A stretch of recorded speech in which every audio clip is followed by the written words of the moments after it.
Hi there, my name is Sarah. Welcome back to my channel. I am so glad to have you here with me today. And if you are new, welcome. I'm so glad to have you stopping by. I do all kinds of beauty content here on my channel. I like to review new products, but I also like to balance it out with promoting the use of what you own. I like to dive back into my collection, get reacquainted, and be re-inspired, and I try to inspire you guys to do the same. So if that sounds good to you, then please consider subscribing before you leave. But let's get into what we're doing today. So in today's video, we are going to be ranking the last 5 eyeshadow palettes that I've tried. Now, most of these palettes, or I think all of them, I tried in the month of January. So pretty recent, but I've used all of them several times, and I really have some things to say.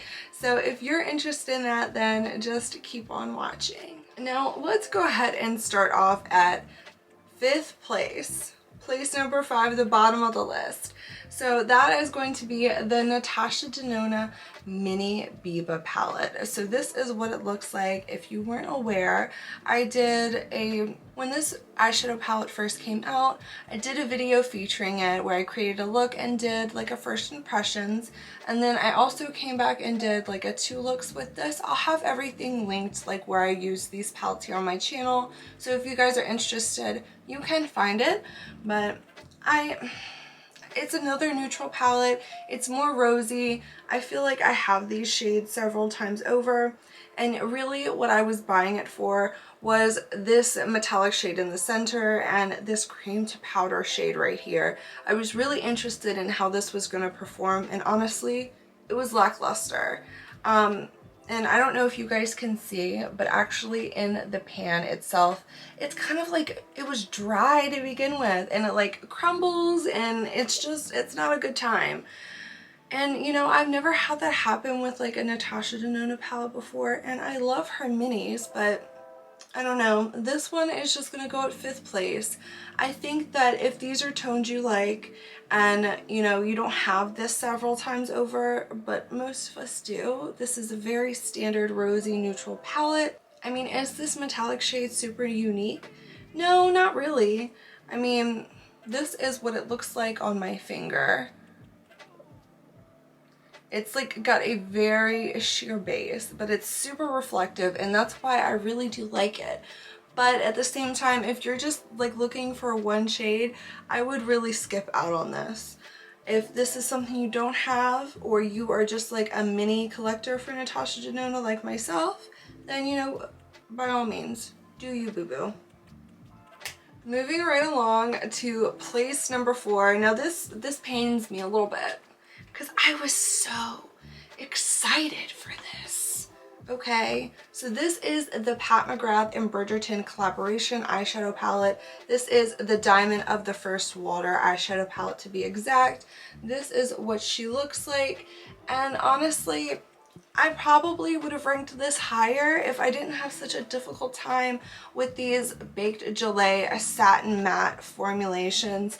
And honestly, when I saw them and I was like, ooh, I see this. Baked Gelée, this is going to be very nice. And when I swatched it, they were so smooth and buttery, and they just had this insane, beautiful pigment. And I was like, oh, okay, this is going to be great. But when I went in with my brushes, and most of my brushes are natural hair, I don't know, I just had a hard time picking the product up.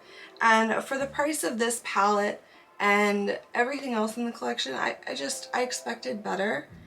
And while this isn't a horrible palette and it does still work, it does still create beautiful looks, I think maybe I just got a dud because everybody else is out here and their palette looks great and they have no issues. So I don't know what's happened, but yeah, I mean, you can see in the videos that I've posted with this, I did struggle a little bit to pick it up. It's gotten better as I've worn away that top layer, and I suspect that it will continue to, you know, get better as I continue to dig in with my brush and remove that top layer of the product some more. But all in all, I expected better from this, so this really has to go in 4th place today. Now, going in place number 3, honestly, this surprised me a little bit, but this is the Natasha Denona Glam Eyeshadow Palette. This is the big one, the original, you know, the cult favorite, and for good reason. All of these shades are absolutely wonderful. I really liked this way more than I expected to. All of these shades are so cool toned and neutral, and you just have so many different finishes and textures and shimmers, and that's just what I love. I love a shimmer heavy palette. I love that there's only a couple of mattes. At first I really didn't like that, but it's grown on me over the time that I've had it, and the more and more I play with it, the more I love it. So, you know, be on the lookout for some more cool tone looks for me, guys, because it's converting me. But it has to go at number 3 because there's better things that I've tried recently. This is in no way bad. The formula is amazing. The shadows blend wonderfully. There's great pigmentation. You don't need a glitter glue. It's just top of the line. Natasha Denona is some of the best when it comes to eyeshadows, in my humble opinion. Going for spot number 2 is another Natasha Denona palette, and this is the new Mini Crush from Natasha. So this is what it looks like. It is an all pink monochromatic little mini palette, and honestly, I love this little thing. If you guys don't know, pink is one of my favorite colors to wear as far as eyeshadow. I mean, if you've been around and you've seen a lot of the looks that I've created, you will see pink and purple, you know, I do a lot of it. So it was a no-brainer for me to pick this palette up. Not only do I personally like to collect Natasha Denona, but this palette speaks to me on a personal level. These are shades that I use like every day. So this is the perfect curated little mini for me and my makeup needs and aesthetic. This is a wonderful little mini palette if you love pink and sparkle. Now, none of these shades are new. They're all pre-existing in her other palettes. This one is in the Cranberry palette. These two I think can be found in the Safari palette. This is from the Midi Love, and then this one down on the end I think is from the Metropolis palette. So I personally don't own those, so for me it wasn't a big deal. But I mean, for some people, you don't want to buy repeats unless this is like your thing. You need this on the go for travel. You want to throw this in your bag, you know, so you can do your makeup in the car at work. But I love this. I couldn't give it, you know, number 1 place. There's something bigger and better that I've tried recently that it just deserves it a little bit more than this one. But that is in no way saying that this is a bad eyeshadow palette. None of the palettes that I've talked about today are bad. I all love them equally in their own right. They all have things that, you know, make them better over another one, but I'm just ranking for, you know, the fun of doing it. But let's go ahead and move on to number 1. I've been dabbling in Pat McGrath more and more recently, as I'm sure you guys know. It was something that I was very scared of doing just because of her insane price tag. Like, Natasha Denona is bougie, but Pat McGrath can just be like next level. So I was nervous about picking up another Mothership palette, but I did it because I got it at an insane sale. So number 1 has to go to Midnight Sun. This is amazing. I love these special shades. I love this green metallic shade. The mattes in here are just, they're amazing. I have no gripes about this palette at all. I love it. And I'm not somebody who really likes red eyeshadow, but this red eyeshadow right here, it's stunning. It's everything I could have ever wanted, like, from a redder toned eyeshadow that I didn't know that I needed in my life.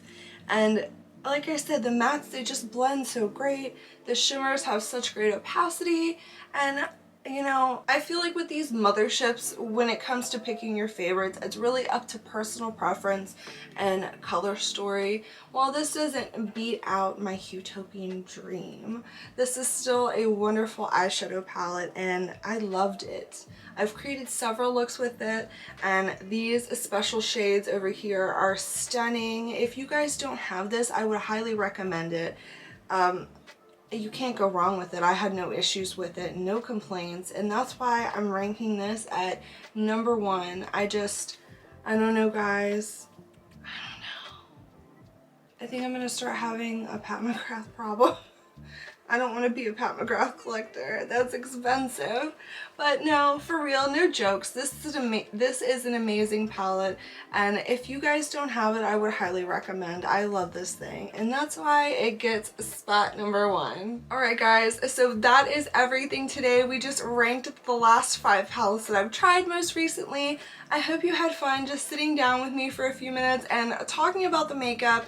I always love sitting down with you guys and just having a good time. You guys are my makeup people. We like to nerd out together. But anyway guys, thank you so much really for stopping by and taking the time to watch my video. I hope that you do consider subscribing before you leave so you don't miss out on any of my future videos, because you know I do upload quite often. And then also please consider giving me a thumbs up before you leave. It really does help out my channel. I would really appreciate it. But until next time guys, bye!